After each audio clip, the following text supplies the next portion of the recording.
Hello. Hello. What's up, guys? Welcome back to another edition of Born to Be Nerd. We're doing something a little special today. Yeah. We kind of did like a little book club thing. We read Ready Player One. Yeah. Before the movie released. Yeah, before the movie came out. And we went to go see the movie. Yeah. And we just wanted to give you guys our thoughts on it. Mm-hmm. Keep in mind, full disclosure, none of us are professional critics. Yeah. Or critics at all, in that matter. For that matter. So take our opinions with a grain of salt. This is just what we think about it. Yeah, and if you admire us as a channel, then we figured maybe you'd like to hear our input. Yeah. Disclaimer: there may be some spoilers. We're gonna try to keep it light on the front end, and then. Oh yeah. We should definitely make that very apparent right now. Yeah. So if you have not seen the movie, don't watch this video. Ever. Click pause. Hit like, so that you can bring you back and go watch it later after you go see Ready Player One, because I do recommend you go see it because it is a fun movie. So spoilers, right? All right there.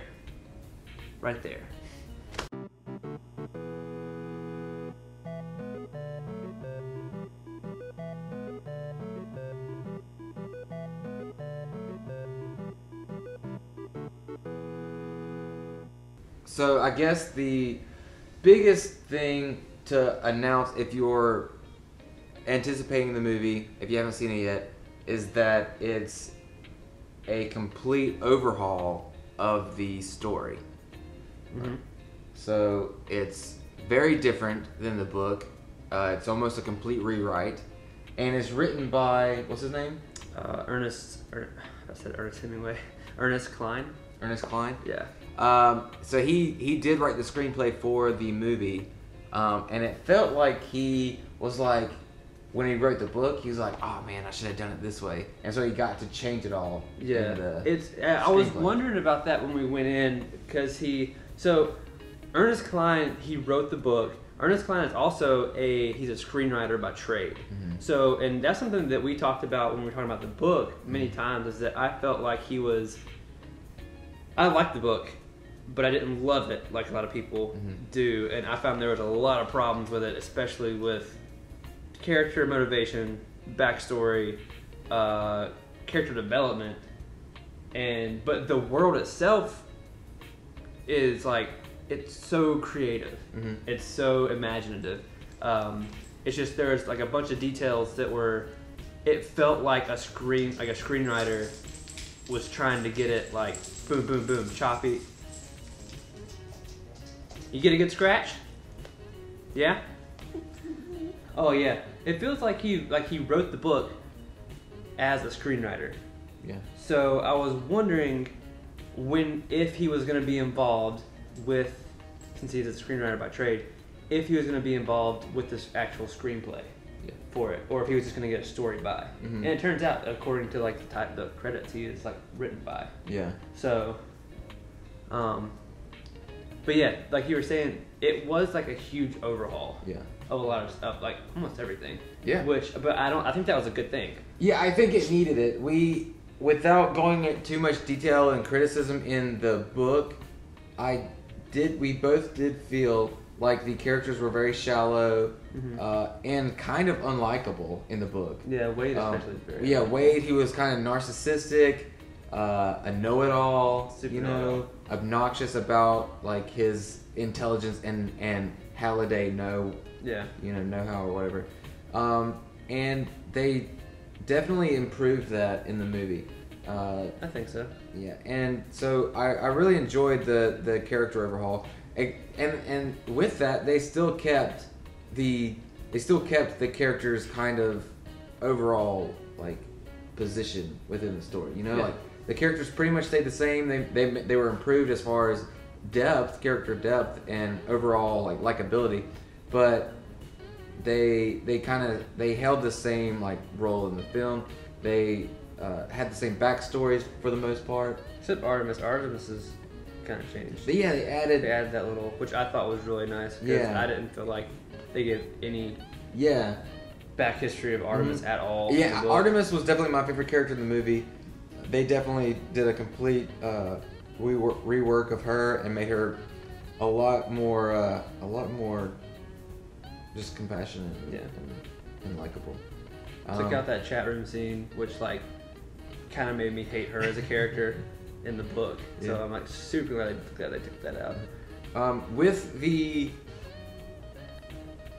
overhaul of the film, they obviously had to break things down a little differently to fit what was it, 2.5 hours?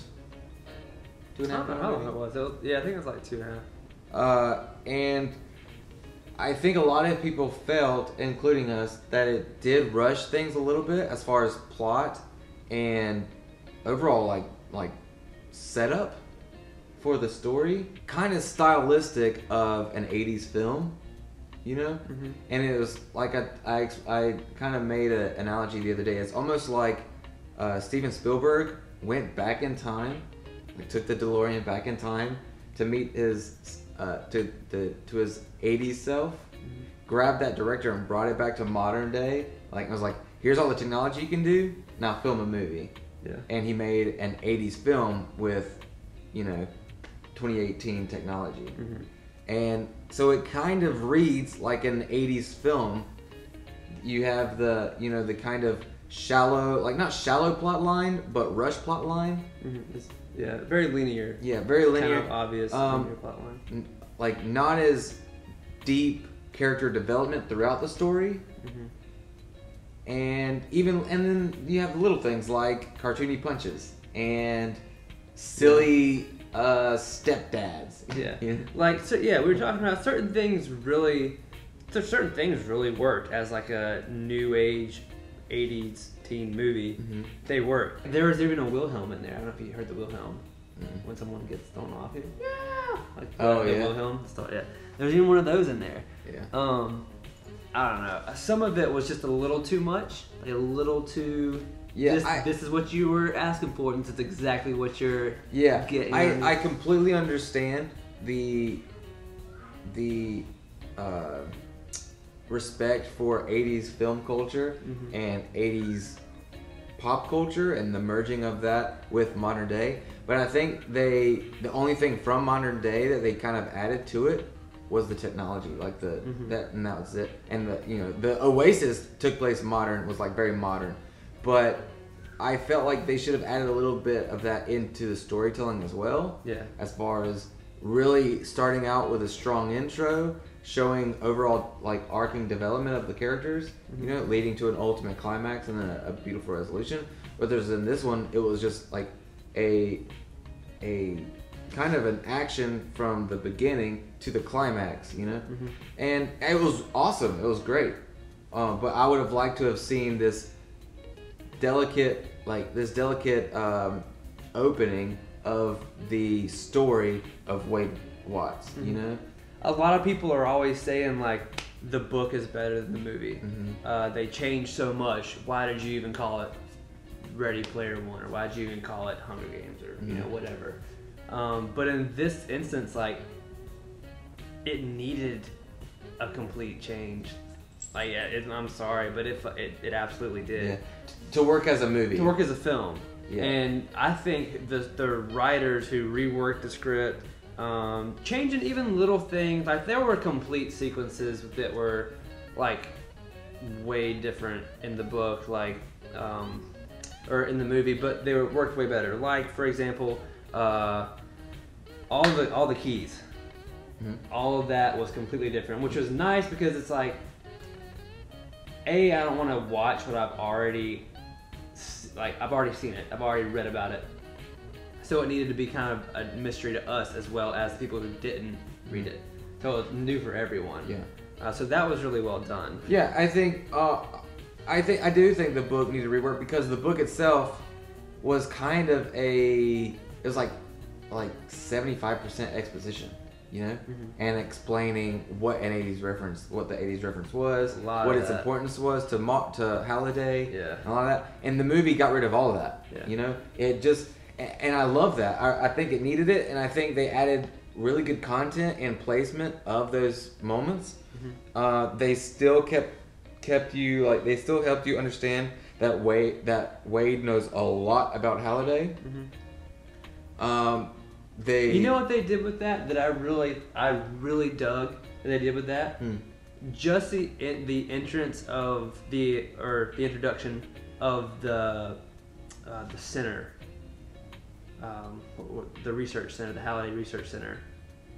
The library? Yeah, the library. I forgot what the library was called. Yeah, it's like a cinemaplex, like where you just like watch all the memories.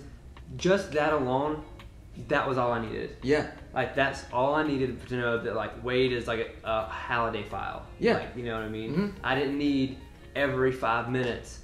He said blah blah blah blah of this and this and this. And of course I read that 5 times. Of course I memorized the entire film. Yeah. It's like, oh my god. Yeah. So I mean that's all kind of all I wanted. Yeah. And that's all they gave us, and it was perfect. Yeah, it was really good. We saw that Wade was a Halliday expert, and he didn't sound narcissistic or condescending. Yeah. At all. He was just like they had that cute little moment where Artemis gave him the trivia. Yeah. He was like, oh yeah, I know all about it. You know, like come on, give me some more. I love this stuff. You know.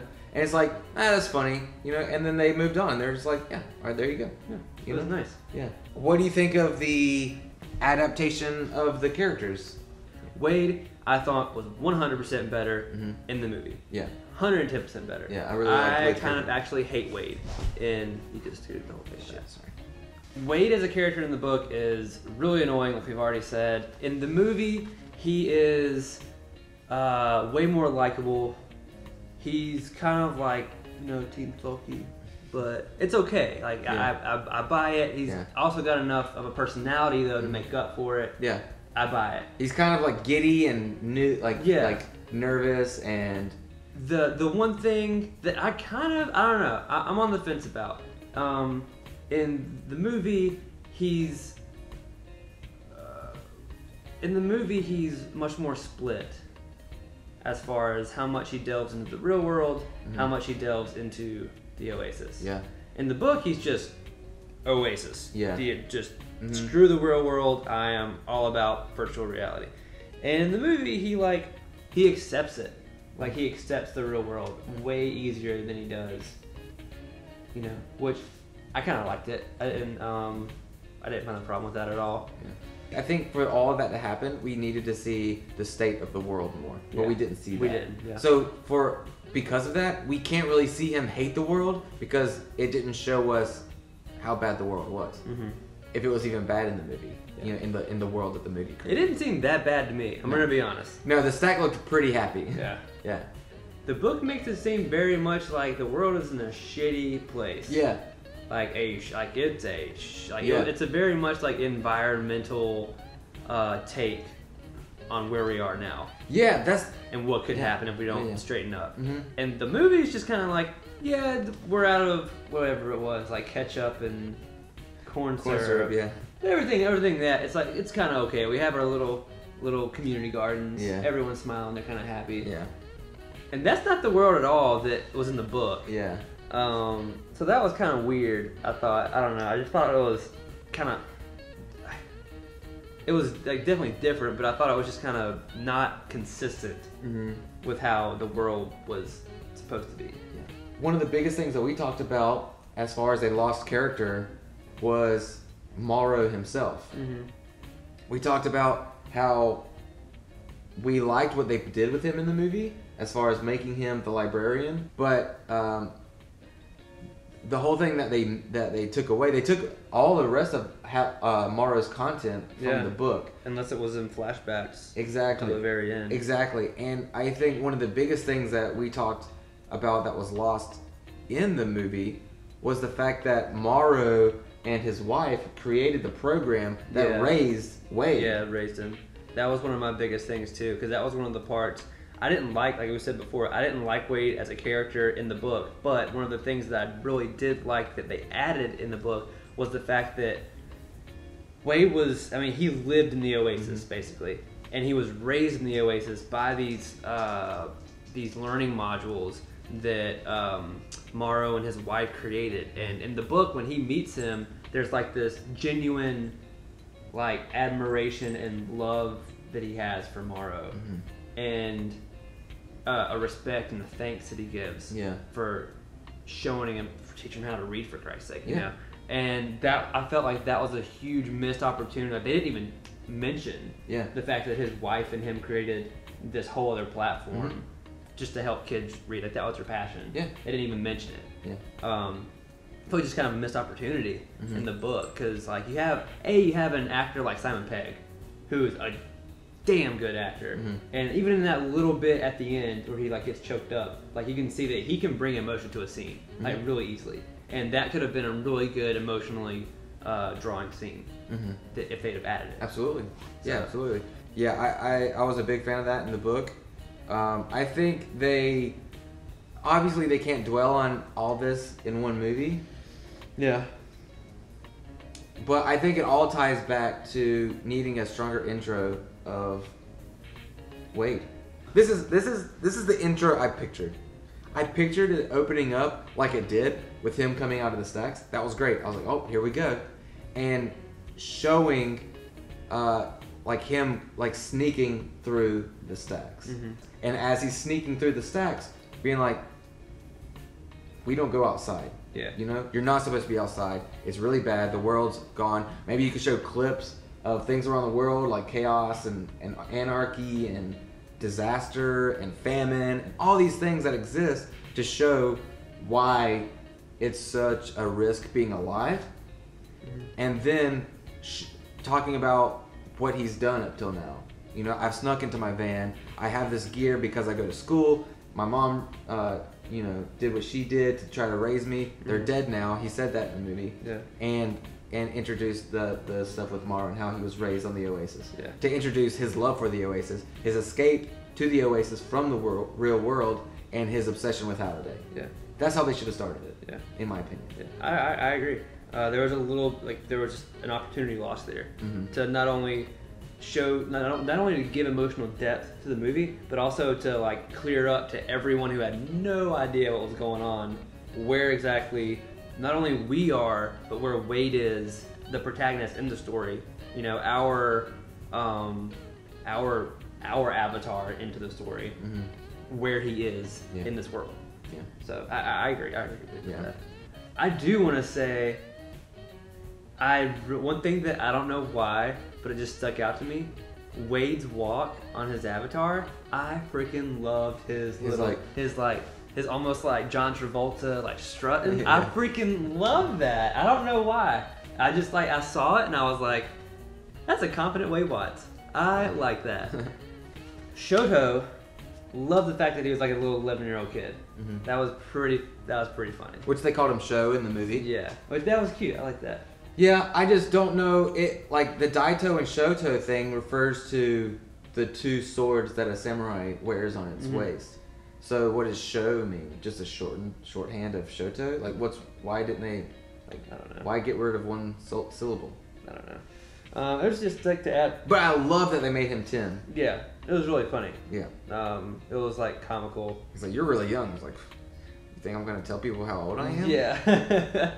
Yeah, he's like a little smart aleck. He's like, we don't hug. Like, you know. Typical 10-year-old. Yeah, too cool for hugs. Yeah. It's like, all right, man. He was really funny. Yeah. Artemis, I think, like we already said kind of earlier, Artemis, she was probably my favorite character in the movie. Her playfulness. Yeah. But also, like, she was a total, like, badass. Like, she, like, demanded the screen in the opening sequence with when she's on the bike and stuff. Oh yeah. I was just like, I am 100% into what her character right now. She's so sick. And even that, like, the playfulness that she brought during the disco scene whenever they're dancing. Yeah. I loved Artemis. She was she was also my kind of favorite character in the movie, and I loved that they got rid of her over defensiveness to her birthmark, to not just to her birthmark, but to her physical identity in general. Yeah. Where, like, in the book, she was so self-conscious about being seen in person, and it made her kind of unlikable because no matter what the situation was, it always came back to that. It always came back to, do you look? What do you look like? Are you a girl? Yeah. Are you fat? Are you like? Oh, you don't want to know. Oh, it's like, no, we don't care about that. And I was hoping. I told you before we saw the movie. I was hoping they would overhaul that because it's not necessary.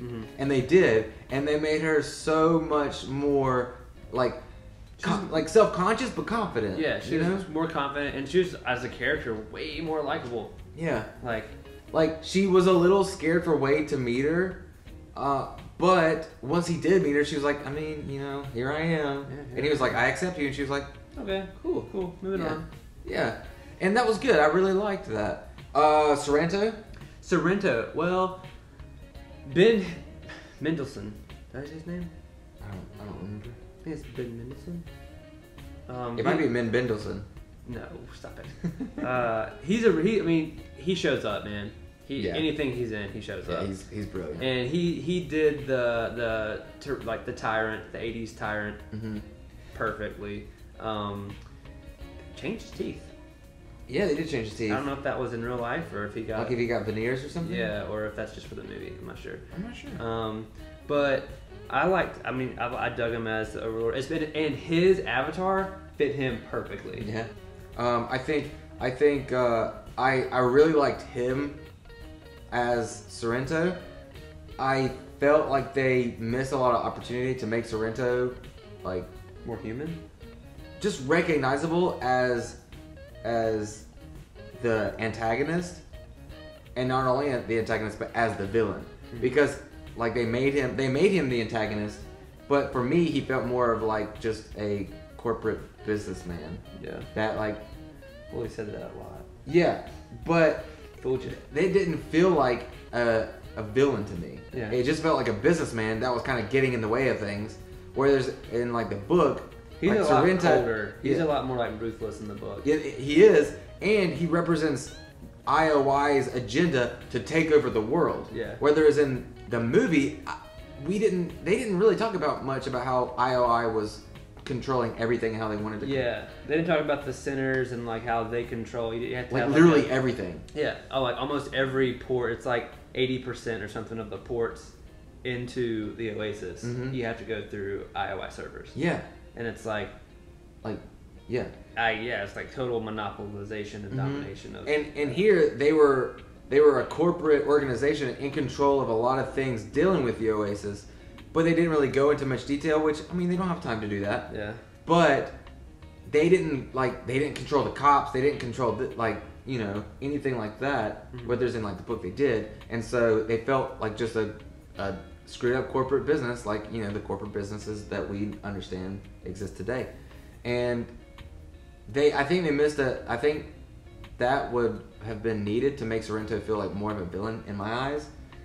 And especially because they introduced such a new detail that wasn't in the book about Sorrento being a former assistant to Halliday and Morrow, which is a great bit of detail and a great opportunity to introduce jealousy and a lot of character motivation, vengeance. Yeah, exactly. To prove himself.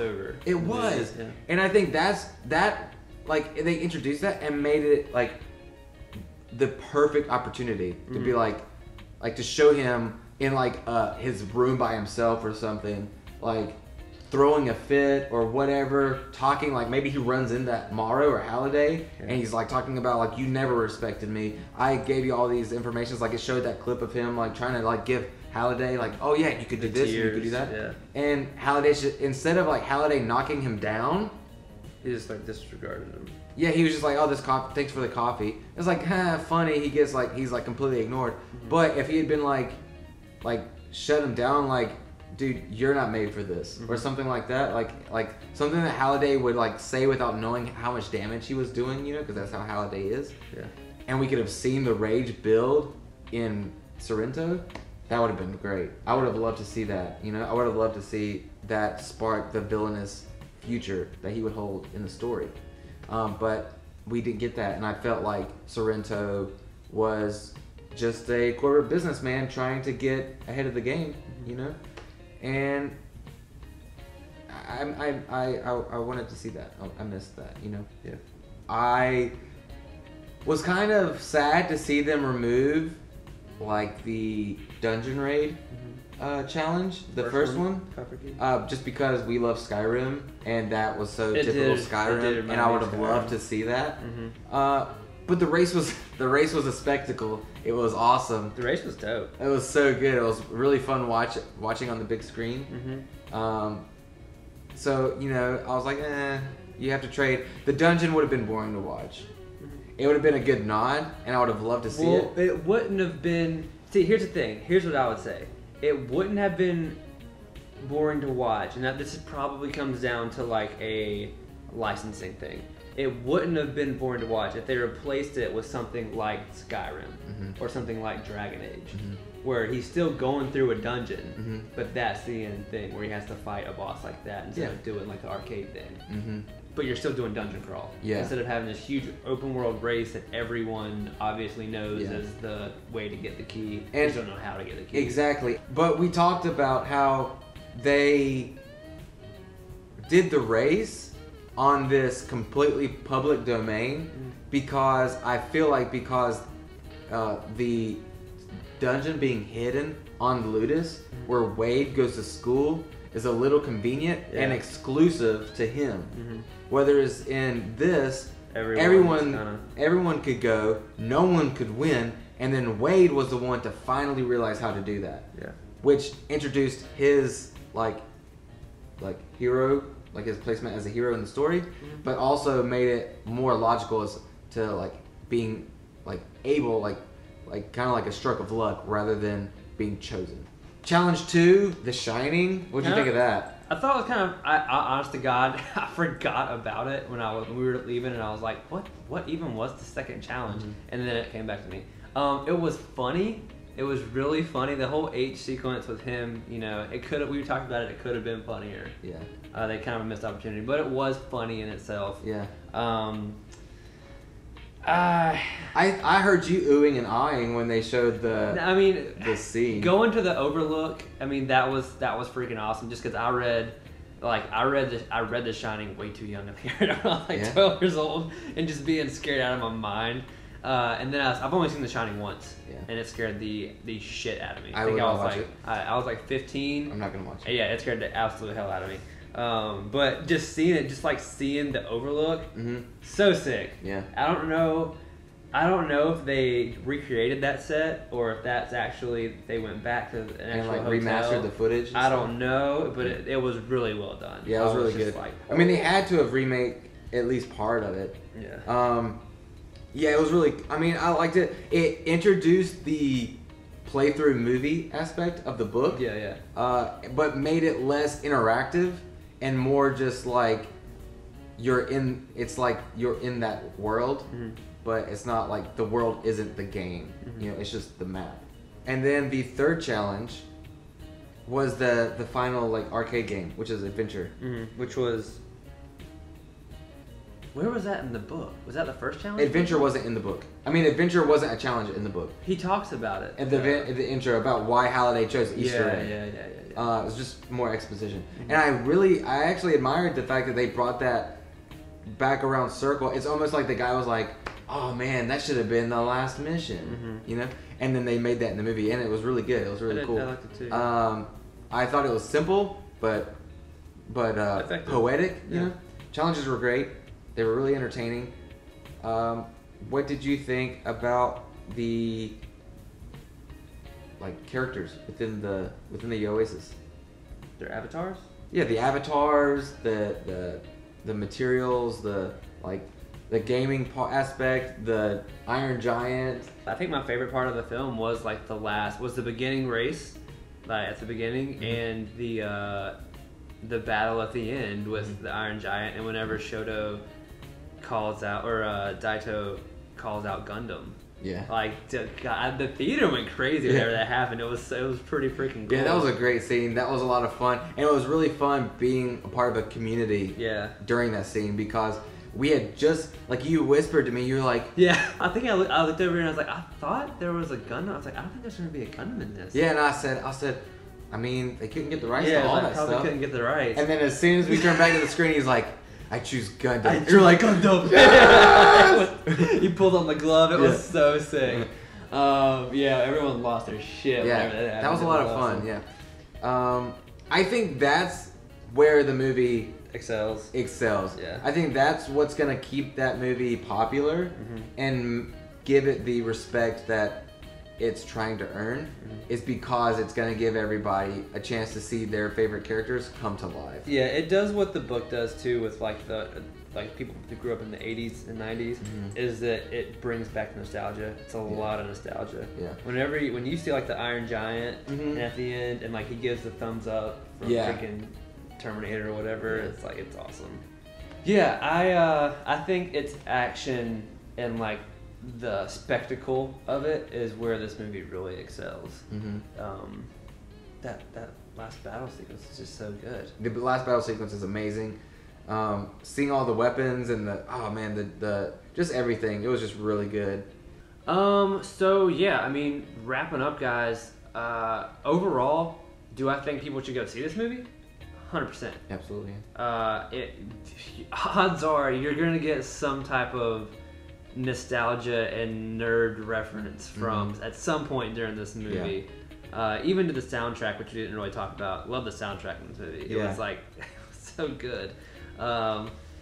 Even if you're not huge into 80s culture, there's plenty of modern culture as well, with the Gears of War, Halo, Street Fighter, Gundam. Like, it's a lot of different stuff.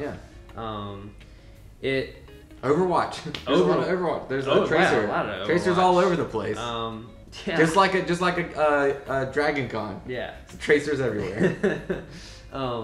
But as the movie as itself, I think even without the other stuff, I think the movie itself is a good movie. It is. It's a fun movie. It may be a little confusing if you haven't read the book. Maybe a little bit, but I think it's enough to where you're still gonna have a good time. Yeah. For sure. So do I think you should go see it? Absolutely. Should you read the book first? Maybe. Yeah. I don't know. It might do you some good. You don't have to, I guess. You don't have to. You may be a little confused if you don't. Yeah. Disclaimer. Yeah. But if you just want to watch your favorite things come to life, you should watch it. Yeah. The characters are great. The actors are great. The effects, the motion capture, all that stuff's really good. Yeah. Do you want to try to give it like your own score? I'd get like a 7.8. Yeah? Yeah, I'd get like a 7.8, 7.7, somewhere in there. Yeah, I was going to say maybe 7.7 for me. Which is still, I mean, that's pretty high. That's pretty good. If I just, like, if I didn't compare it to the book, if I just rated it on the action and the relationships of the characters, I'd probably give it like an 8. Yeah. But because it misses a few marks with overall plot and like information that's necessary from the book, I have to bring it down a little bit. But yeah, go watch it. If you agree with us, let us know. If you don't agree with us and you have your own opinion, let us know. We want to hear about it. Yeah, we want to hear about it. Yeah, these are our opinions. We enjoyed reading the book. We enjoyed watching the movie. We have issues with both, but that is our. Yeah. If you pick up on stuff that we didn't pick up on, and you're like, "Hey, this is why," blah blah. Just put it in there. Anyways, guys, thanks for taking the time to watch us. I hope we did this well. This is our first one. Yeah. Like first movie review. Hopefully, we didn't ramble too bad. Yeah, I'm probably gonna cut out some of the rambling. Oh, I'm sure you are. But we wanted to do something. This movie is kind of a representation of what we want it to be as a channel, which is just like a culmination of everything that we find entertaining. Yeah. You know, movies, books, games. Like that's what Ready Player One is, and that's what we want to be as nerds with the Born to Be Nerd name. And so we wanted to cover this one kind of as like an opening to possibly doing more. Yeah. So if you like that and you want to see us do more like movie reviews in the future, let us know, and we will try to get better and improve our method of doing this, because like I said, we've not done it before. So thanks for watching. Subscribe if you haven't, if you like our channel and you want to keep updated, and like the video if you enjoyed it. Yeah. Thanks for tuning in, guys. We'll see you next time. Yeah. Bye.